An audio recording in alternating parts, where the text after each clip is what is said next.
back up wherever we are. So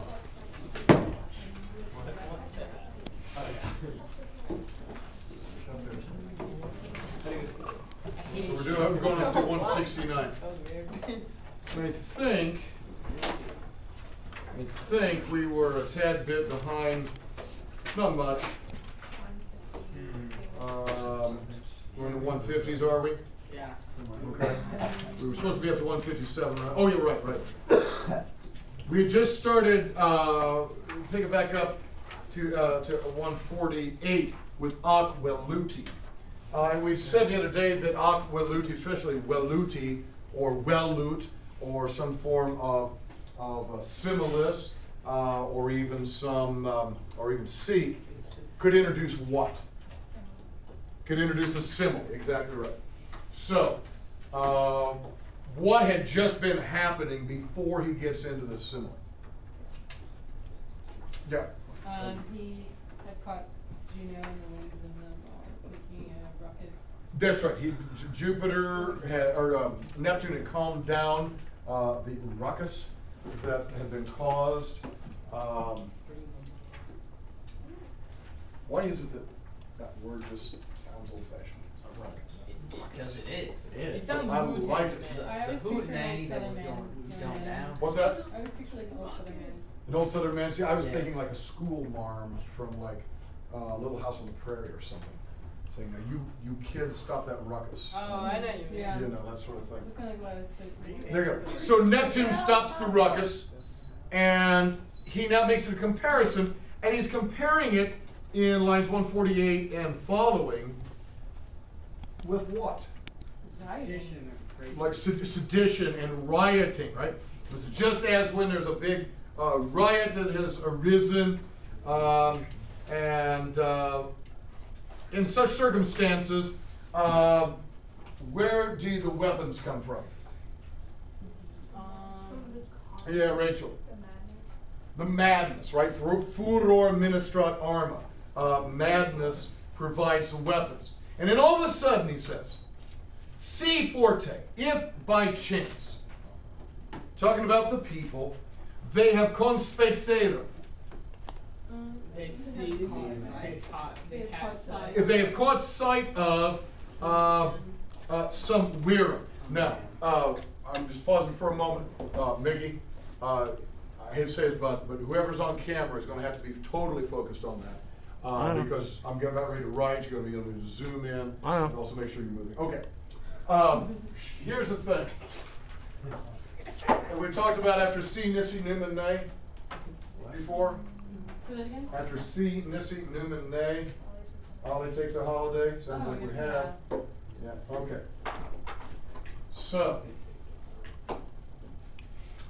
after C, Nisi, Num, and Ne, words that begin with the prefix ALI, and the most common is some form of aliquis or aliqui.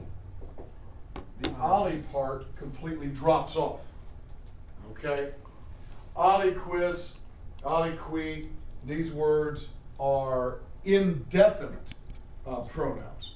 And they mean like someone, a certain person. It's just kind of a vague, generic sort of a reference. So what you've got here, you've got si forte verum quem. Si forte verum, and it's really aliquem, okay? And then the verb on the next line, conspexero. If by chance they have seen some man.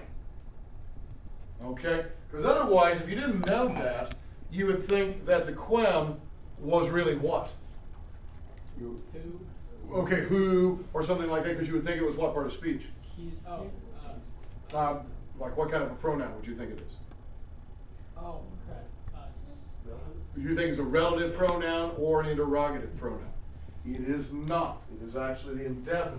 Now, usually, I will say, usually that is directly after si, nisi, numer, ne. Here it is actually quite a distance away. That's not altogether typical. Is that on purpose then? No, I don't think there's anything purposeful or particular about it. It just is in this case. It's as if by chance they have seen some guy, right, some man, who is gravem pietate ac meritis. Who's serious, right? He's weighty, he's heavy with pietate, with loyalty and meritis. And merits. Quick question, what case and use of that case? Pietate and meritis. They're both the same case and they're both the same use of that case. Ablative, good. Respect, very good. Gravus in respect to loyalty. Gravus in respect to meritis. Cooper, that's outstanding, son. And that's why you're in this class, is because you had the ability to retain that. I mean, we taught that years ago. Absolutely. And you have just retained that so well. I really wish some more of you could be I've really don't know repeated it like, so well. like, It's like Cooper. I just took it in and sent it right back out at you. Well, yeah, right. Okay. The rest of you, especially like Kate, could really take some lessons from Cooper Pell. In what subject? Okay, there it is. He's serious in respect to these things. If by chance he says that happens, they silent. They silent. Oh, come on. It's like it looks. They're silent, yes. Okay, all these people, rowdy, and a guy comes walking out, and all of a sudden everybody gets quiet. The best thing I can think of, and I would show it if I thought about it, but I never think about these things in time. It's the... I think you're thinking of in Blazing Saddles when the sheriff finally comes out and they're all excited to see him. I'm absolutely not thinking Blazing Saddles. Okay. I'm thinking of either the second... Wait a minute. I'm thinking about the second or the third Matrix movie. I've never seen either of them. Sweet, merciful, bloodstained gods. You haven't? I don't know. Oh, no, you're not horrible. The first one is a thinking man's action. No, I love the first movie. Well, yeah, no, the second one was, third one was a little bit better, but not as good as the first. I feel like it was the third one. Has anybody seen it? No. Then Is it I'm really not good? even gonna bother with it. Not even gonna bother with it. Not even. I've seen parts from it. The one there's, okay, you remember when Morpheus is talking to the people in Zion and they're all like kind of rowdy and whatnot, and he walks out and he's like, Zion, hear me! And everybody shuts up. That's this. Of course. See what I'm saying? Yeah. Absolutely. There you go. It's a lot That's, like in that's for you, Blazing John. Saddles. That's for you. Okay. They all grow quiet. And with erectis auribus astant. What do they do? Stand there listening. Gentlemen in the back, keep focused. They do what? They stand there They stand there with auribus erectis. listening. Yeah, literally with their ears kind of raised up, right? They stand there listening. And ille, talking about that guy, he reget dictis animos. I want to hear somebody give me those three words, just translate them accurately. Reget dictis animos. What does that guy do? He sways. Okay, sways, it's fine. For reget, I'll take sway. I'm not talking about what sway means, but okay. He what? He sways their minds with his words. He sways their minds with his words. Very good. That's exactly right. Again, Cooper Pell, ladies and gentlemen. He didn't actually copy that. Okay, well, hey, he Wait, sways their I minds. never copied anything. Now, What are you rego, talking right? about? Rego literally means what? To rule, right? He rules over his sway in the sense of persuade. It's that sense of sway. He sways them, he persuades them, he rules over them with his words, and he pectora mulcat. He calms their heart. Now, all right, pectoral muscles, right? Chest muscles. This is pectus, all right? Parts of armor, for particularly the Middle Ages, you refer to as the pectoral piece. While pectus technically means chest, it is really sometimes used for heart. right? So it's not like he soothes their chest. I mean, what's he gonna do? Put sunburn cream on? No, he soothes their hearts. It's what's beating in your chest. He soothes their hearts. Notice, regit animos pectora mulcet. What figure? Chiasmus. Verb, noun, noun, verb. Seek. Now we're coming back out of the simile.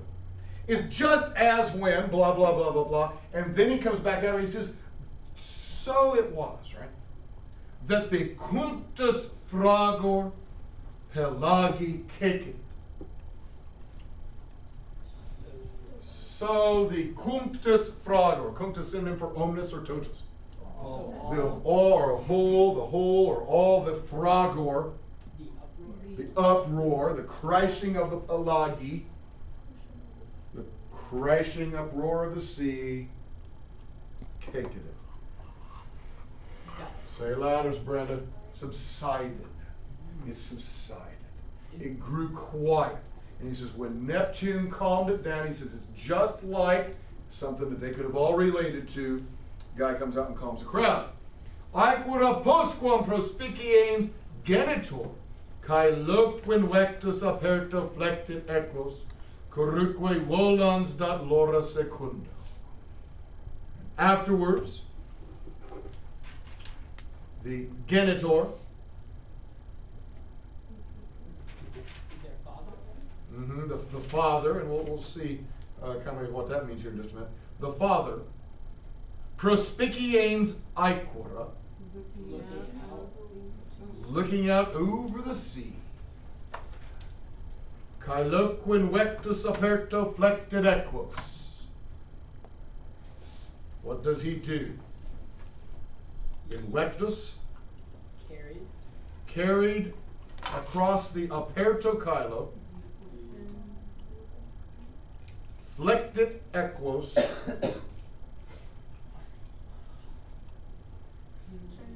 turns his horses, and volans, volo volare, flying along, dat lora secundo equo, or cura, gives Laura, gives the reins with his curu secunda, Behind his chariot. with his chariot following. Yes. His chariot following. All right, no, let's get on. Usually Genitor is the name for whom? Which deity? Jupiter. Jupiter's not in this scene.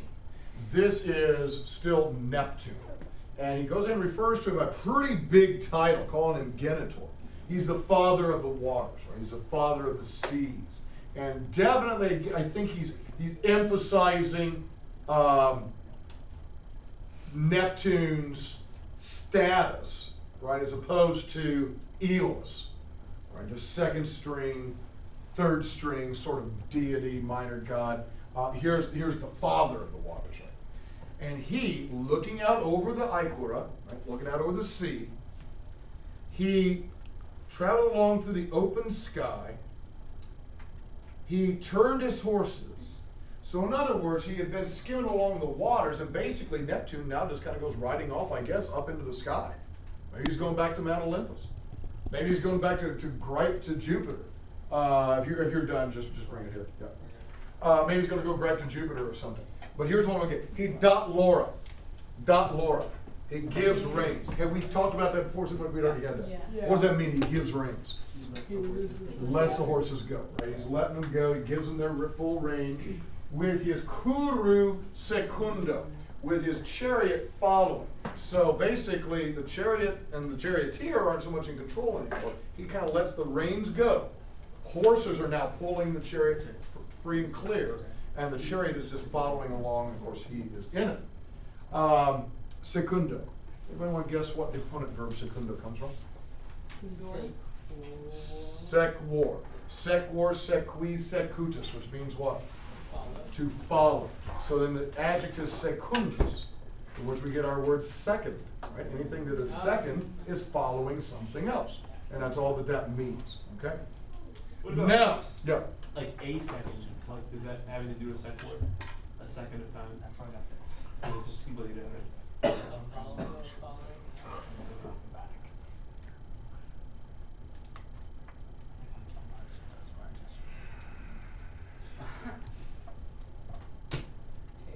In the. Oh. Smack it over.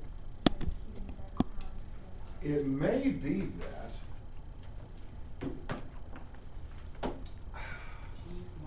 It feels to me like a second, to me it feels like a part of a minute.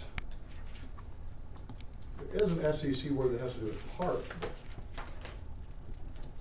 What does say can't mean? Or say can't? Yes, secant. Well, that's from the other word I'm thinking about. It's from seco secare, which means to cut. Yeah. That is from secare, which means to cut.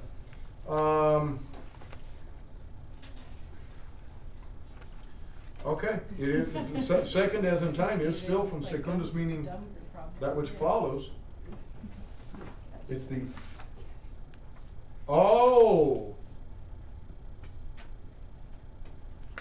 Wow, yeah. You're gonna get tape for this, son. Cool. I'm impressed with this. This is interesting. The second of time. The reason it's called that, it is the second sexagesimal division of a unit. Sexagesimal. Six. 60th, 60th. right? Oh. So as an hour is divided into 60 minutes, the second division of 60 is the second. It is literally that which follows. I'll be darned, I had no idea. That's That way is better actually than saying cool, sex, yeah. the second sex again though. Well, yeah. What you want, bud? Take the. Do the yellow. Just make it work. I'll be nice. I'll take the. Gosh, it's actually really hard. It's really whatever you want. Splatters. Splatters it is? Yeah. Down the bottom. Splatters it is? Let me make it for you easy for you. I think it's on the bottom. Actually, I think you can pull it out. Yeah, whatever, man. Very nice, there you go. Thank you. Wow, the second sexagesimal Oh, we're gonna put it. division of time. That was great, I love that, okay. Defesi Aeneid I. Now, we've had all this, right, we've had all this divine stuff, right? We've had this divine stuff. And now we come back to the Aeneid I. Who are the Aeneid I?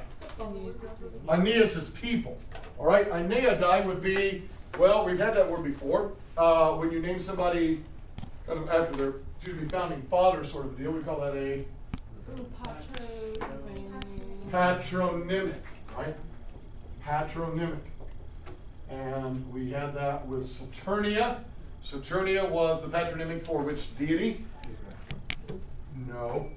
Saturnia is Juno, because she's the daughter of Saturn.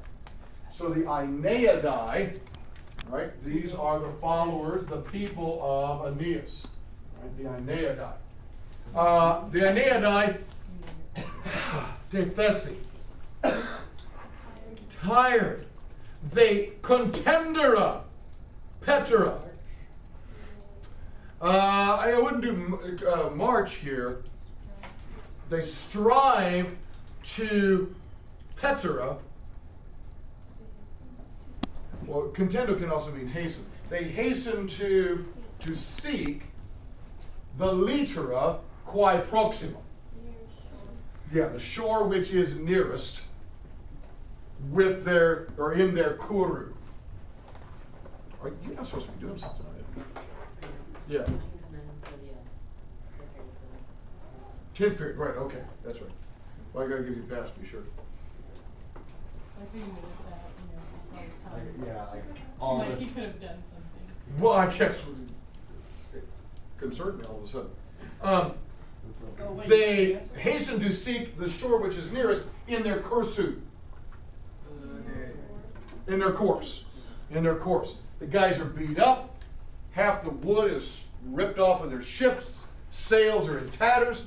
Some of their men are dead. And finally, all the come here is this calm. And man, these guys are just limping to shore. They just want to get to shore. And they vertuntur ad oras Libyae. Vertura. They turn ad oras Libyae. To Libya. To the oras synonym for litera. To the east. to the shores of Libya. All right, couple things. Our boys have been sailing from here, okay, Troy, coast of Asia Minor.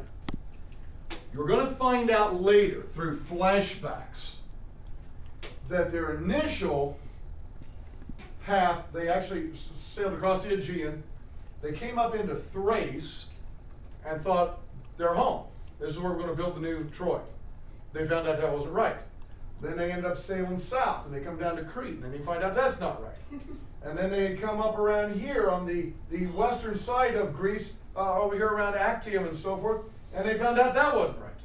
And they'd actually come around here, and they already got as close as Sicily. They'd actually gotten to Sicily, and it still wasn't right. And now, if you're off the coast of Sicily when a storm hits, where are you going to be? You're going to be North Africa, okay? Libya. And so that's why they are blown towards Libya. Now, we're Tunter. Let's talk about that. Got a little grammar thing to talk about. Am I correct? We've not ever said anything about middle voice? Whoa. Whoa. Whoa. Marcus and Danielle even pushing back on no. More voices. Okay. Okay. I'm so tired of that. How many voices of verbs do you know so far in Latin? Million. 2. What are they? Passive. Passive and active. There is a third voice in Greek. Yes. I'm sure I never said such a thing. Yeah, you I'm did. pretty sure you did. You're very Like, specific I'm about sure it. if you Fine. read the fine print that was scrolling across the bottom of the screen whenever I said what I said, it said that, you know, subject to change. This offer not valid in some states, including Indiana. Okay. In Greek, there's a third voice, and it's called middle. Latin doesn't have middle voice. So, take a breath. Latin doesn't have middle voice. But sometimes Latin tries to pretend that it's Greek. When Latin grows up, it wants to be Greek. Look at me, Dad. And exactly, right. And it imitates Greek middle voice. All right, what's middle voice all about? Middle voice is reflexive. Okay? It indicates a reflexive action. For example, right? Active voice, subject does the action, right? Dog bites man. Active voice. Passive voice. What's the difference? Being done to the person. Subject receives the action. Good job. Subject receives the action. So man is bitten by dog.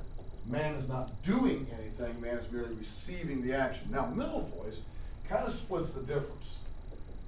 In the middle voice, subject does action to self. Okay?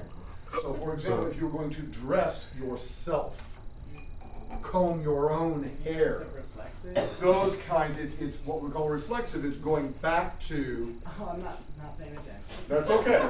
That's all right. You know. That's totally my own word. I got to be honest. I'm not paying attention half the time I'm teaching. So, you know, there it is. It's really coming through. Thank you for that, Christian. Thank you for that, Christian Saberwall. Christian Saberwall. Thank you for the insult. Thank you. Okay. Go up on the internet. Okay. Well, it's yeah. No, it's only for people who are registered participants. Oh, thank you. It's not like it's YouTube. Yeah, that's what I thought you were doing. We're on YouTube. Middle is reflexive, the subject is doing the action itself. Now, what Latin will do sometimes, Latin will take a passive voice verb and kind of make it middle. Now, where Tunter in line 1, what is this, 29? I would argue where Tunter could be a pure passive. They are turned toward the shores of Libya. That makes total sense, right? Because they've just been in a storm, and the storm has had control, and the storm is the one who has turned them. On the other hand, since we're starting to get a little bit of action now back for the men, they are actively seeking, right? Contendent petera, they're hastening to seek the shore. It's possible the word tunter is Virgil's imitation of a middle voice. They are turning their own ships, they are turning themselves towards the shore.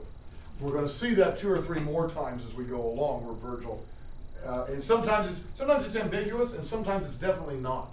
You can really tell that he's trying to do a middle, and sometimes you can go either way. So he does it more often? I don't want to say he doesn't do it a lot, but he does do it. How do we tell? You've got a teacher who will point it out to you. A lot better than the past. There you go. It's better than the alternative. You'll figure it out for yourself, right? Now, est in secessu longo locus. Now, the next lines 130 and following, 130 all the way through 169, you've got this beautiful little picture. All right, don't forget, Virgil started off his career as a poet, writing what kinds of stuff? Farmers, quaint peasant life, shepherds, rural, all that kind of stuff. And then he pulls it out right here. This is definitely eclogue or Georgic kind of stuff. It's very, very pretty, little natural description. Little reminder, way back to first year, when a form of sum is the first word of the sentence, how can you translate it sometimes? It's helpful to do this. I bet nobody remembers. I don't remember.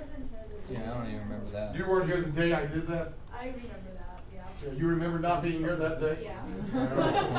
I remember not taking a class. Yeah, I Wow. seriously remember not being here. Yeah, well, more And for the many next people. day I was like, probably was Okay. soon. When a form of sum is the first word of the sentence, you can throw in the word capital T-H-E-R-E. For example, we'll go nice and first year on us.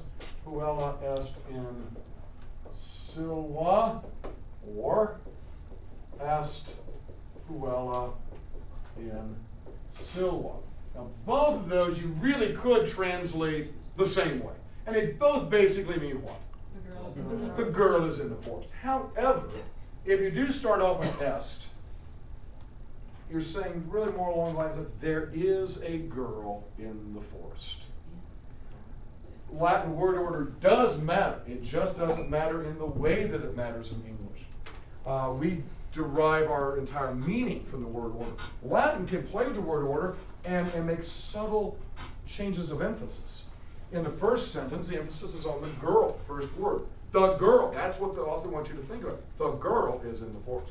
In the second sentence, it's kind of this more vague thing. There is what? Oh, well, it happens to be a girl, and that comes second in the sentence. There is a girl in the forest. Is that like is there like a specific word for that when you go from like the girls in the forest? It seems like really, I guess the way you describe it like direct, and then one seems like Kind of broader. like story time. Yes, Is it that- seems a little more story-like. Is there like a Yeah, word it's to kind of describe how that is used in a sentence?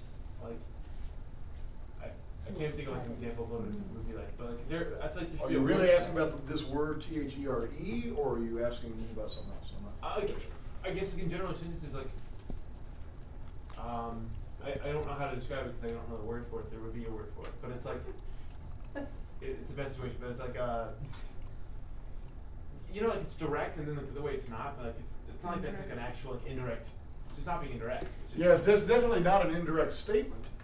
But you know, I have a feeling that there is. I can absolutely tell you I don't know. Not that I've forgotten it, I just don't know. Okay. I've never heard it, but I have a feeling that There has to be something to find it. linguists must categorize these two sentences differently. Because there is a sentence. I'm gonna like make sure that There has to be something. Yeah. Wait, so if they categorize sentences, does that mean they have a vault of sentences somewhere where they're all categorized into little like files, like all the sentences ever? Yes, Cooper. Alright. Wonder. You are a genius. It's located on the island of Misfit Toys. Alright, take me there sometime. Okay. You are. I always wanted to go to that island. I know. I feel so bad for those little toys, though. 'cause- I really like their ruler with the lion. What's that? At the end, we get one of them fall off. Oh, surely nobody died. It's been a long time since I've seen it. Does one of the toys die?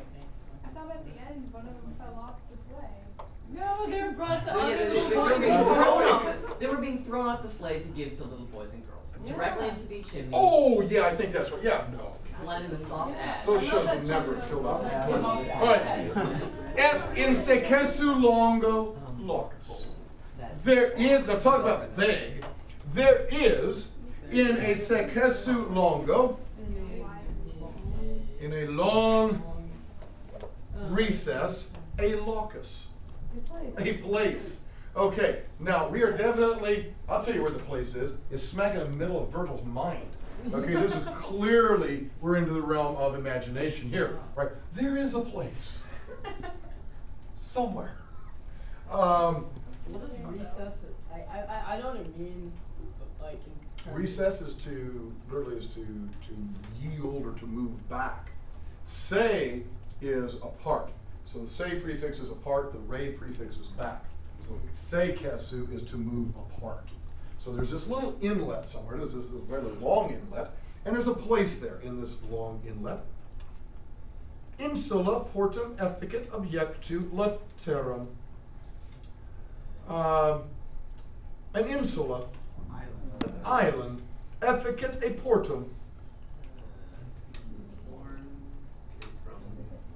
An island efficit makes a portum, makes a port with the objectu laterum.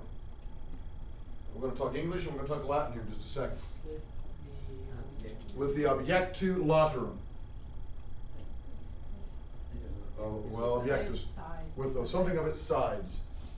Find objectus? Not exactly. With the throwing out of its sides. All right. I want to come back to efficio. Efficio, efficere, right? It makes.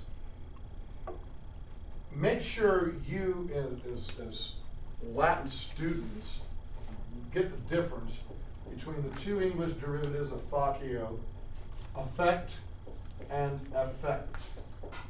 Okay? This is what part of speech? What part of speech in English? Verb. What about the next one? Both. It's both. It's both a noun and a verb. So first of all, keep that straight. Now, what do they mean? This is coming from ad plus facere. This one is coming from ex plus facere. Okay? To do, right, facere, to do, to. So if something affects you, right, it is doing something to you. Effect is to do out. Okay? So what I am trying to effect in this class is an atmosphere of intellectual curiosity, deep engagement with meaningful literature. These are the things I am trying to bring out, to literally to do outward. Okay? Don't get those confused. Affect and effect. Okay? Now, let's talk about what he means here by this objectu laterum business. All right? You got to draw a picture. Draw a pretty picture. Okay? We got an island. We're going to make it look realistic. Squiggly line.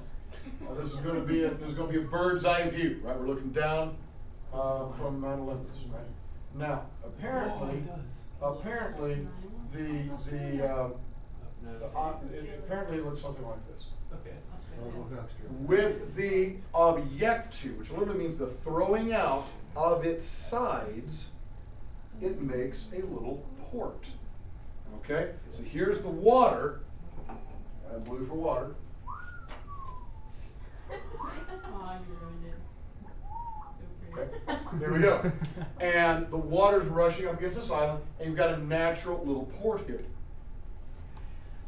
Quibus omnes ab alto frangitur, inque simnus scindit sese unda reductus. The quibus here refers to the latera, refers to the sides. So he says there's this island. It makes a port by the throwing out of its sides on quibus On which omnis from line 160, pick it up with the unda from 161, on which omnis unda, in which every wave from the altar is frongatory, is broken. So you've got these big waves, and ordinarily they just come crashing against the shore. But instead, as these waves come up, they break against the jutting out of the island. And so when the waves break, of course, they slow down, they're calmer, and so this area in here is nice calm water. Okay? It's a beautiful little picture. On which every wave from the deep is broken, and in sinus scindit sese reductos. And each wave skinned it, say, splits itself into reductos sinus.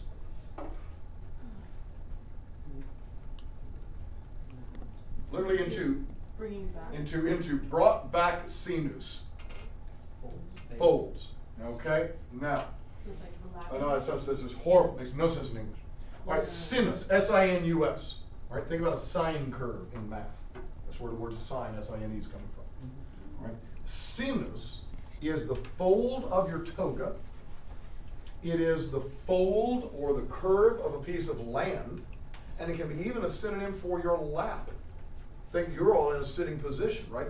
If you stand up, no lap. But as soon as you sit down, there's this natural curve, and so you have formed a sinus there. So sinus can mean lap, it can mean fold, and so basically the ways they break across these